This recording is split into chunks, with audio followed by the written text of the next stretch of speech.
Everyone was told not to adopt this cat, but one man did not listen. Could a seemingly ordinary, unadoptable cat be the key to unlocking a decade-old secret binding a grieving widower to a past he thought was lost forever? Get ready for an astonishing twist involving a child's hidden drawing and a whispered promise that reveals an unbelievable connection. Eager to uncover the truth, subscribe, like, and listen to the full story to find out how deep loyalty truly runs. The acrid smell hit first, a biting chemical monster devouring the familiar scent of pine and old paper. Then the heat, a furious wave that blistered paint and warped wood, driving him back, even as a small, desperate cry tore from his throat. Orange light, violent and hungry, clawed at the edges of his vision, silhouetting the skeletal remains of what was once a playhouse, now a roaring pyre. He saw a flash of red, a jerrican, a fleeting image of a dark shape darting low, then vanishing into the swirling smoke. The roar was deafening, a hellish symphony of cracking timber and the whoosh of oxygen being sucked into the inferno. Panic, cold and sharp, pierced through the shock. He tried to push forward to scream a name, but the air was fire stealing his breath, charring his lungs. Something heavy crashed nearby, sending a shower of sparks into the night sky, briefly illuminating a scene of pure chaos. A child's toy, a small singed teddy bear, lay half buried in the dirt, its one remaining button eye staring accusingly at the maelstrom. He remembered shouting, or thinking he was shouting, but no sound escaped the inferno's grip. Then a different sound, high-pitched, a desperate, piercing shriek. Not human, but animal, slicing through the roar. It was a sound of pure terror, of agony, a sound that would embed itself into the deepest folds of his memory, a shard of glass in the heart. He stumbled, choking his eyes, streaming the world, tilting. The red. He saw the red again, a figure tall and indistinct, melting into the shadows beyond the fire's reach. Then darkness, not the gentle dark of night, but a suffocating final black. The last sensation was the rough scrape of something small and furry brushing his hand, a desperate, fleeting contact in a world consumed by flames. 10 years later, the scent of sawdust and lemon oil, not smoke, was what usually greeted Jakob Weber when he entered his workshop. At 67, his silver hair was thinning, but his hands, though knotted with arthritis, were still steady enough to coax life from wood. The workshop attached to his small, meticulously kept clapboard house on the quiet outskirts of Lancaster, Pennsylvania, was his sanctuary. Here, surrounded by the comforting presence of hand tools passed down from his father and the sweet, earthy aroma of cherry and oak, Jakob carved intricate birds, their wooden feathers so delicate they seemed ready to take flight. It was a solitary life, more so, since Martha, his wife, had succumbed to cancer 5 years after their only child, Emily, had been lost to them. Emily, 10 years. A decade since the screech of tires on a rain-slicked road had shattered his world. She'd been 16, a vibrant, quirky girl with a passion for astronomy and a unique way of seeing the world, a perspective colored by what doctors called high-functioning autism. She hadn't always found it easy to connect with people, but with animals, and in her art, she'd found her voice. Her laughter, the way she'd hum off-key while sketching in her notepad, the intense focus in her bright blue eyes when she talked about nebulas. These were the memories Jakob polished daily like treasured silver, trying to keep their shine against the tarnish of grief. His days followed a quiet rhythm. Early mornings with black coffee and the Lancaster New Era afternoons in the workshop. Evenings with a book and the hollow silence of the house. His only regular interactions were with Mrs. Henderson, his kind, bustling neighbor from across the street, who often brought over pies or casseroles, her cheerful chatter a temporary balm, and the occasional customer commissioning a special piece. He was known in the community as a gentle, if reserved man, the widower in the little house with the beautiful porch carvings. Lancaster, with its rolling farmland stretching towards the Susquehanna River and its historic downtown, a blend of red brick and modern storefronts, was a good place for a quiet life. The clip-clop of Amish buggies was a familiar sound on the county roads, a reminder of a simpler pace.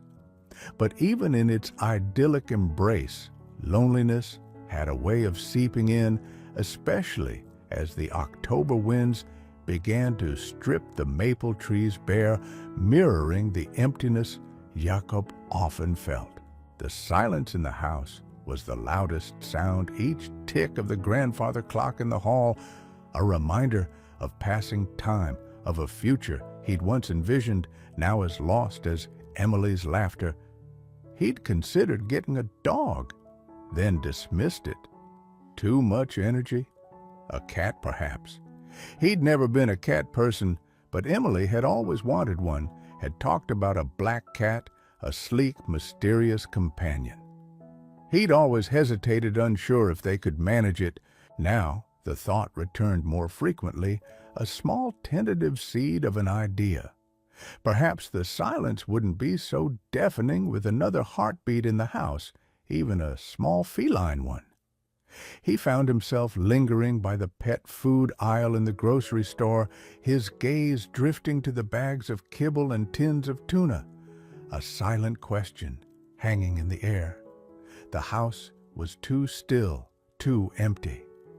The memories were precious, but they weren't company. The anniversary arrived like a cold mist, settling over everything. 10 years since Emily's car, driven by her friend's older brother, had skidded off old Route 30. Jacob had visited the small, simple stone in the church cemetery, placing a bouquet of late-season sunflowers. Emily's favorite, the ache, was a familiar companion, but today it had a sharper edge. Returning to the silent house, the weight of the years pressed down on him. It was Mrs. Henderson who, perhaps sensing his deepened melancholy when she dropped off a still warm apple crumble, gently suggested, "Jacob, dear, you know the county shelter is having an adoption drive. My cousin volunteers there, says they're overflowing. Might do you good to have a little life in this old house again." He'd mumbled a non-committal thanks, but the seed she'd planted took root. The next morning, a crisp Saturday found him pulling his old pickup into the gravel lot of the Lancaster County Animal Shelter. The building was a low, functional structure filled with the echoing sounds of barks and the fainter, more plaintive meows. He felt a pang of uncertainty. Was this a mistake? He walked past rows of hopeful canine faces, then into the quieter cattery. Cages lined the walls, each a small diorama of feline life. A portly tabby lounged in a sunbeam, a pair of kittens tumbled in a playful heap, and then he saw him in a cage tucked into a darker corner set slightly apart. A sign on the door, handwritten and stark, read, "Salem, experienced adopters only can be reactive." Inside, a small, shockingly thin black cat lay curled on a threadbare towel. One ear was notched, and as it lifted its head, Jacob saw that one of its eyes was a milky, unseeing orb. The other, a startling, intelligent gold, fixed on him with an unnerving intensity. Its fur was matted in places dull where it should have been glossy. A young volunteer, barely out of her teens, hurried over. "Oh, sir, you probably don't want to consider Salem," she said, her voice hushed, a note of warning clear in her tone. "He's difficult. He scratches, doesn't like to be handled. He's been returned 4 times. Most folks say he's bad luck." She gestured vaguely. "We have lots of lovely, friendly cats." Jakob barely heard her. He was captivated by the one golden eye staring at him, a flicker of something ancient and knowing within its depths. The cat didn't hiss, didn't cower. It simply watched. "Why, Salem?" Jacob asked, his voice softer than he intended. "Just a name he came with one of the times he was brought in as a stray." The volunteer shrugged. "Look, honestly, we mostly just slide his food in." He's not a happy camper. Jacob thought of the emptiness at home, of the wary glances he himself had received in the early days of his grief, the way people sometimes shied away from another's pain. "I know what it's like to be looked at with wary eyes." He said more to himself than to the girl. He knelt slowly, his knees cracking a protest, and brought his hand to the wire mesh of the cage. "Hello there, Salem." The cat's tiny thin tail gave a single, almost imperceptible twitch. It didn't move closer, but it didn't recoil. That single golden eye remained fixed on his. "I'll take him," Jacob said, standing up. The volunteer looked aghast. "Sir, are you sure we really can't recommend—" I'm sure Jacob said, a surprising firmness in his voice. He felt a strange pull towards this broken, unwanted creature. Perhaps 2 solitary souls could find some measure of solace together. While filling out the adoption paperwork, the shelter manager, a harried woman named Miss Albright, reiterated the warnings. "He's a tough case, Mr. Weber. We don't know much about his history, really. He's been in and out of here for years. The file's pretty thin." She handed him a tattered folder on the intake form under Origin. A faint, almost illegible pencil scrawl read, "Owned unknown." No one had ever bothered to investigate further. It was easier to label him a feral stray, a lost cause. Jacob drove home with Salem in a cardboard carrier lined with an old woolen blanket from his truck. The cat was utterly silent during the journey, a small unseen weight on the seat beside him. His initial goal was simple: to offer a safe haven to ease the profound loneliness in his own heart, and perhaps in Salem's too. His reaction was a curious blend of trepidation and a fragile, nascent hope. He didn't know what the coming days would bring, but as he carried the carrier into the quiet house, he knew he wouldn't give up on this cat easily. He understood, perhaps better than most, what it meant to be left behind. Bringing Salem home was not an instant fairy tale. The moment Jacob opened the carrier in the living room, the black cat bolted, a blur of fur vanishing under the large antique sofa. There he remained for the better part of 3 days. Jacob placed a shallow dish of water and a small bowl of tuna near the sofa's edge, the fishy scent a peace offering. He went about his usual routine, speaking softly to the unseen feline, the sound of his voice filling the space where Salem hid. "It's all right, little fellow," he'd murmur passing by. "No one's going to hurt you here." Slowly, tentatively, Salem began to emerge, but only under the cover of darkness. Jacob would wake in the mornings to find the tuna gone and the water level lower. Sometimes, in the dead of night, he'd hear the faint scratch of claws on the wooden floor or a soft thud as Salem explored his new territory. The cat remained elusive, a shadow flitting at the periphery of Jacob's vision. He was patient. He knew healing couldn't be rushed. One evening, about a week after Salem's arrival, Jacob was in his worn armchair reading an old maritime novel. The only light, a warm yellow glow from the floor lamp beside him. He heard a faint rustle, then felt a feather-light pressure on his feet. He didn't dare move. Peeking over his book, he saw Salem, a dark silhouette curled up on the rug by his ankles, the single golden eye gleaming in the dim light. It was a breakthrough. Gradually, Salem grew bolder. He started appearing during the daylight hours, though he'd still startle at sudden movements or loud noises. He allowed Jacob to sit near him, then eventually to extend a slow hand. The first time Jacob's fingers brushed against the cat's thin, matted fur. Salem flinched, but didn't flee. Jacob began the patient work of grooming him, gently teasing out the knots, his touch light and reassuring. Salem's fur, with regular food and care, began to regain a healthy sheen. The gauntness in his frame lessened.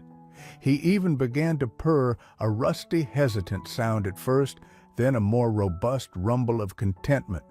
When Jacob stroked the spot behind his one good ear, Mrs. Henderson, on one of her visits, was astonished. "Well, I'll be," she'd said, watching Salem watch Jacob with an unwavering gaze from the top of the bookshelf. "You've worked a miracle, Jacob." But Salem was not without his quirks, his hidden traumas. One afternoon, the mail carrier, a cheerful young man named Ben, who always wore a bright red Postal Service jacket, came to the door with a package. The moment Salem spotted the red uniform through the screen door, he transformed. A low, guttural growl rumbled in his chest, his back arched, and he launched himself at the door, scratching frantically at the wood, hissing with a fury that shocked Jacob. Ben, startled, stepped back. Jacob quickly scooped up the agitated cat, soothing him with gentle words, but Salem trembled in his arms for a long time afterward. It was a stark reminder that Salem carried wounds Jacob couldn't see. The color red, or perhaps the uniform itself, was a clear trigger. Intrigued and concerned, Jacob decided to learn more about Salem's past. The owned unknown note in his shelter file nagged at him. He called the shelter and managed to get the number of a former long-term volunteer. Mrs. Henderson vaguely remembered a woman named Carol. When Jacob finally reached her, Carol, now retired and living in Florida, recalled Salem, or a cat, very much like him. "Oh, that poor one-eyed thing," she'd said, "always so scared. But you know, I saw him once years ago with a little girl who'd come in with her mother to look at kittens. He was so gentle with her, let her pet him through the bars. But then when staff approached, he'd turn into a little demon. Nobody believed me. He had a soft spot. They just saw the bad luck cat." This small piece of information that Salem had once shown tenderness toward a child added another layer to the mystery. It fueled Jacob's desire to understand the little black cat who was slowly, cautiously claiming a space in his home and his heart. He even started leaving a small bowl of milk on the porch, a habit from his own childhood, a silent welcome that Salem seemed to appreciate, lapping it up under the starlight. The bond between them deepened, two lonely souls navigating the quiet currents of their shared existence. Jacob found himself talking to Salem, constantly narrating his day, sharing his thoughts. The cat, a silent, attentive confidant with a single, knowing golden eye. The fragile peace of their shared routine shattered one cold November morning. Jacob had woken early, the sky outside a bruised purple. As he walked into the living room, a sudden wave of dizziness washed over him. The room tilted, the grandfather clock seeming to sway. He reached for the mantelpiece to steady himself, but his arm felt heavy, unresponsive. A sharp pain shot through the left side of his head and his legs buckled. He crashed to the floor, his glasses skittering away. Fear, icy and absolute, gripped him as he realized he couldn't move his left arm or leg. The phone, his lifeline, sat tauntingly on the hall table, a vast, unreachable distance away. He tried to call out, but his voice was a garbled whisper. Salem, who had been dozing on the armchair, was instantly alert. He leaped down, approaching Jakob cautiously, his golden eye wide. He nudged Jakob's face with his head, a soft, questioning meow. When Jacob didn't respond normally, Salem's behavior changed. He began to pace frantically, his meows growing louder, more insistent, tinged with an unfamiliar distress. He darted to the front window, the one closest to Mrs. Henderson's house, and began to scratch furiously at the glass, his cries now sharp, piercing shrieks that cut through the cold morning air. He knocked over a small ceramic vase on the windowsill, sending it crashing to the floor with a distinct shatter. Across the street, Mrs. Henderson was in her kitchen, enjoying her first cup of tea. She heard the crash, then the unusual persistent caterwauling. That's not Salem's usual good morning, meow. She murmured to herself, a frown creasing her brow. Knowing Jacob lived alone, a knot of unease tightened in her chest. Wiping her hands on her apron, she hurried across the street. She peered through Jakob's front window, her breath misting the cold glass. The sight that met her eyes made her gasp. Jacob lay motionless on the floor, Salem, a frantic black sentinel beside him, still crying out. Mrs. Henderson fumbled for her cell phone, her fingers shaking as she dialed 911. The paramedics arrived within minutes later. At the Lancaster General Hospital, the doctor delivered the news grimly, but hopefully. Mr. Weber, you've had a mild stroke, but you're incredibly lucky.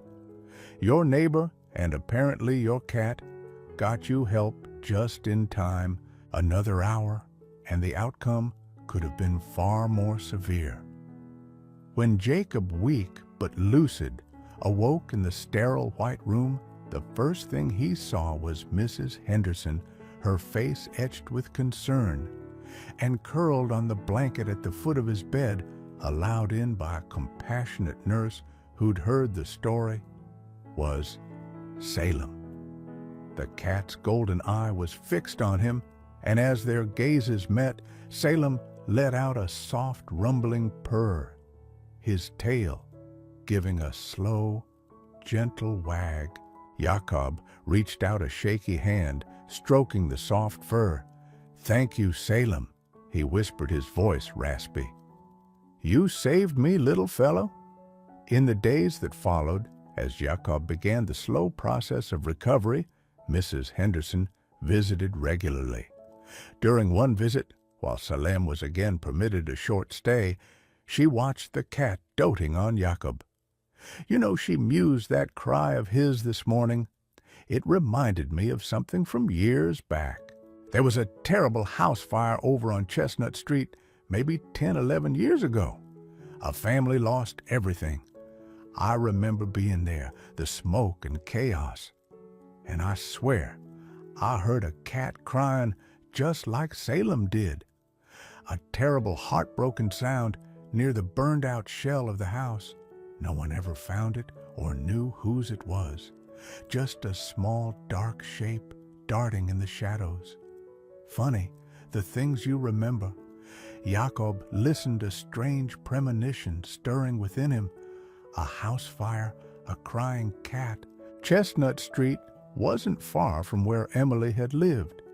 The pieces were disparate, jumbled, But he felt a sudden, urgent need to understand Salem's past, not just out of curiosity, but out of a profound sense of debt and a deepening conviction that their meeting was no mere coincidence.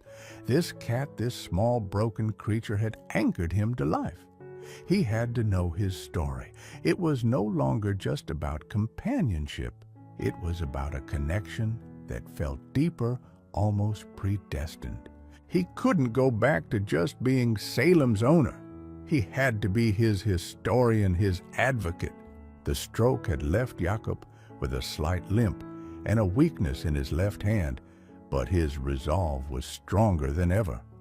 Once back in the familiar comfort of his own home with Salem, a constant comforting presence, he began his investigation into the cat's past with renewed determination.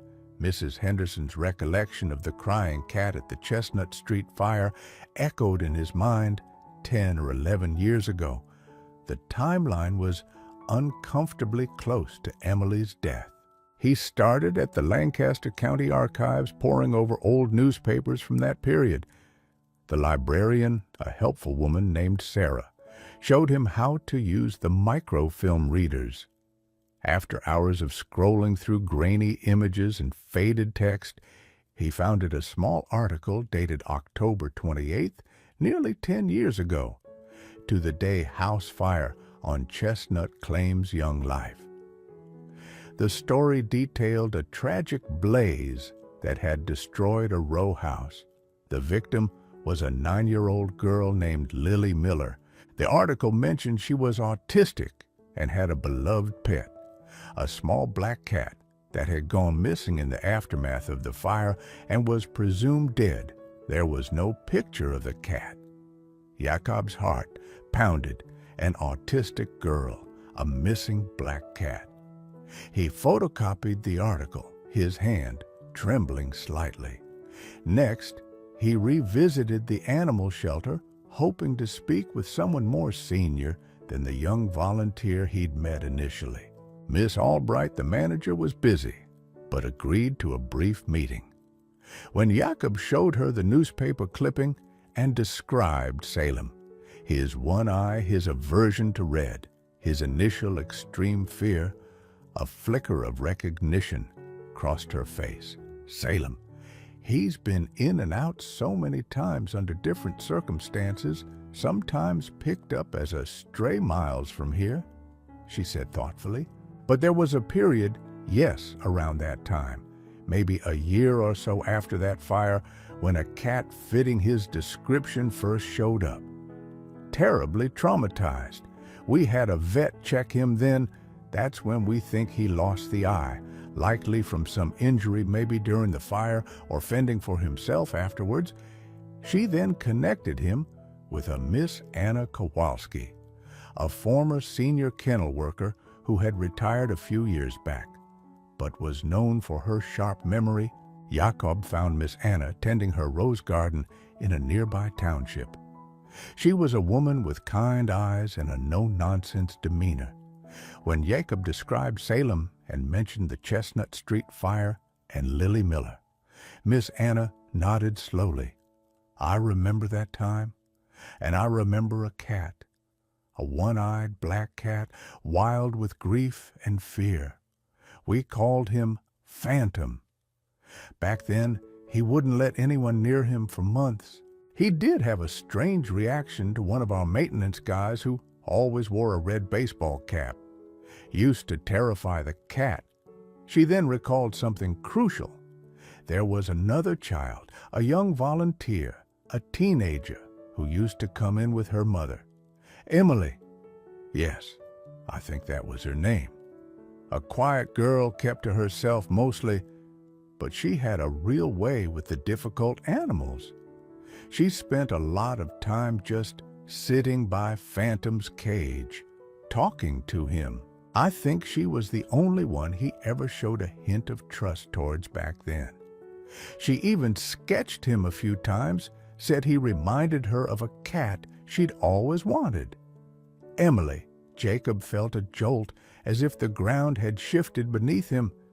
His Emily volunteering at the shelter.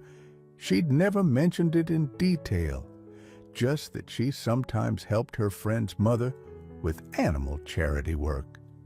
Could it be possible the timeline would fit? Emily had died about a year after the Chestnut Street fire. Had she known this cat formed a bond with him, the pieces were swirling, forming a hazy, almost unbelievable picture. Salem wasn't just a stray. He was a survivor, a cat who had lost a beloved child in a fire, then possibly connected with another child, his Emily, before being cast adrift again. The thought that Emily might have known Salem cared for him added an almost unbearable poignancy to his quest. He needed to look through Emily's things, her journals, her sketchbooks. He had kept her room largely as she'd left it, a shrine of memories too painful to disturb, yet too precious to pack away. Now he had to go back in, not just to remember, but to search for a truth that might connect his past, his daughter, and the enigmatic black cat who was now his constant companion. The stakes felt intensely personal, a desperate need to understand the threads that had woven their lives together across years of loss and loneliness. The attic room that had been Emily's was filled with the faint, sweet scent of lavender from sachets Martha had placed there years ago. Dust motes danced in the pale light filtering through the dormer window. Jakob hadn't spent much time here since Emily's death. The silence thick with her absence was usually too much to bear. Today, however, he entered with a specific, urgent purpose. Salem surprisingly followed him, his single golden eye taking in the unfamiliar surroundings with quiet curiosity. He rubbed against Jakob's leg, then jumped onto Emily's neatly made bed, curling up on the faded floral quilt as if he belonged there. Jacob started with her desk, stacks of sketchbooks, notebooks filled with her elegant, precise handwriting stories about distant galaxies, meticulous drawings of constellations. He sifted through them carefully, his heart aching with a familiar sorrow, yet now tinged with a strange anticipation. He found sketches of birds, of trees, of their old dog Buster, but no cat that immediately resembled Salem. He moved to her bookshelf, crammed with novels and science texts. Tucked behind a row of well-loved fantasy books, he found a series of journals, not her usual school notebooks, but smaller, more private diaries with clasps. He'd never read them. They had felt too sacred. Now, with a sense of trepidation, he opened the first one. Emily's entries were candid, sometimes painfully so, detailing her struggles with social interactions, her deep love for her parents, her frustrations, and her drear miss. And then, in a journal dated about 9.5 years ago, he found it October 30th, saw the saddest thing today. Mrs. Davis, her friend's mom, took me to that burned house on Chestnut. There was a cat there hiding, black, one eye gone so skinny he looked like a ghost. They said he belonged to the little girl, Lily. She died. It's too horrible. He won't let anyone near. Just cries sometimes. It sounds like he's calling for her. Jacob's breath hitched. He read on his hands. Shaking, Emily wrote about returning to the area of the burned house several times, leaving food for the traumatized cat. She described how eventually she'd managed to coax him into an abandoned shed nearby, bringing him food and water secretly. She'd named him Midnight in her diary. November 15th. Midnight. Let me touch him today, just for a second. His fur is matted. He's still so scared of noises. I think the fire hurt his eye. He has a little notch in his ear, too. I drew him. He's beautiful, even if he's broken. Jakob frantically searched for her sketchbooks from that period. He found one filled with drawings of astronomical phenomena, And then tucked between a drawing of Saturn's rings and a detailed sketch of the Orion Nebula was a drawing of a black cat. It was undeniably Salem one, milky eye, the other a bright, intelligent gold. The notched ear, the lean, wiry frame beneath it, Emily had written, "Midnight, my secret friend." Tears welled in Jacob's eyes. His Emily, so often struggling to connect with her peers, had found a kindred spirit in this broken, traumatized animal. She had been his first savior after the fire offering kindness when he was lost and terrified. He read on entry after entry, detailing her patient efforts to soothe Midnight to earn his trust. She wrote about his fear of loud noises, his strange aversion to a red bicycle that sometimes passed the shed. December 5th. Midnight purred today. I was so happy, I almost cried. I wish I could bring him home, Mom and Dad. I don't know if they'd understand. He's not like other cats. He needs someone patient, someone who gets what it's like to be different.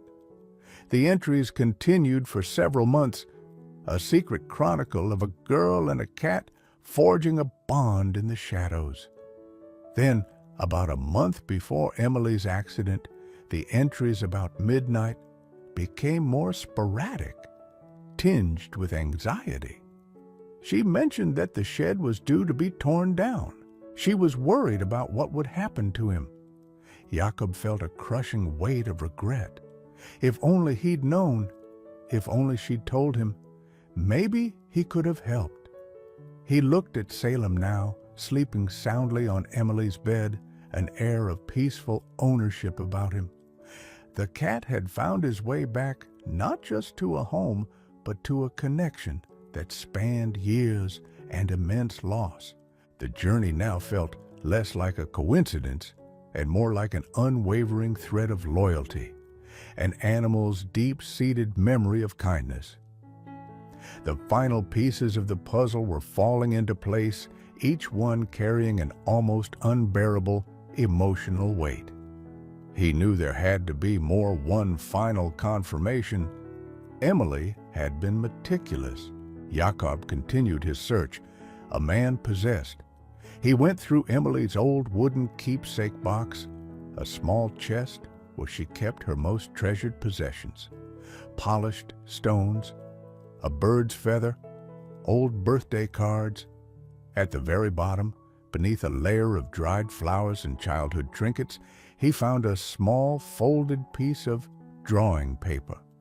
His heart hammered against his ribs. He unfolded it carefully. It was a child's drawing, rendered in Emily's distinct, detailed style. On the left, a tall figure with silver hair and blue eyes, unmistakably him. In the middle, a smaller figure with bright, curious eyes, Emily.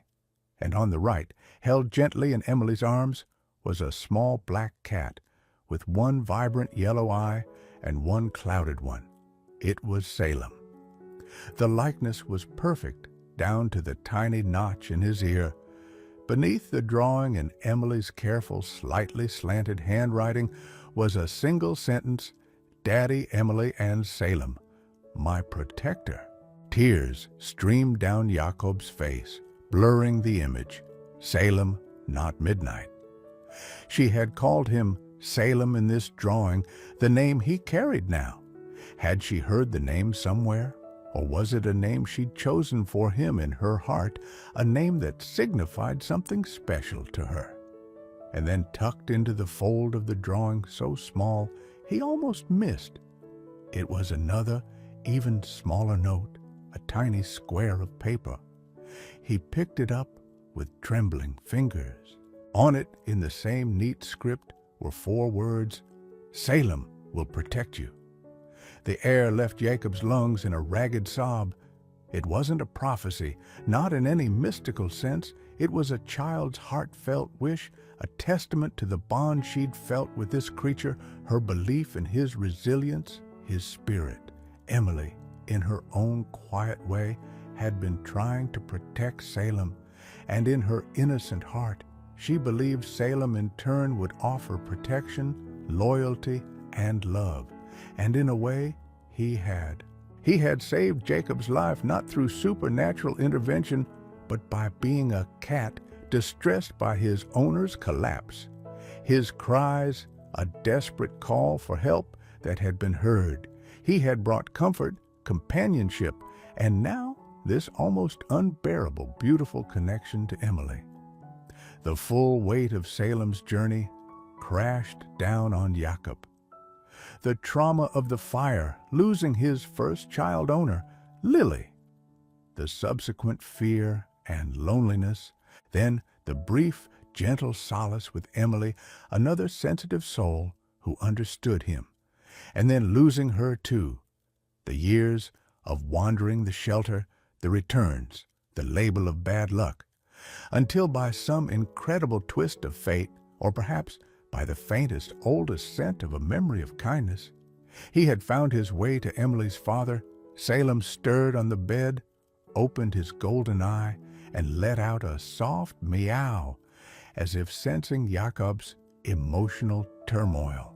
Jacob crossed the room and sat on the edge of the bed, gently stroking the cat's soft fur.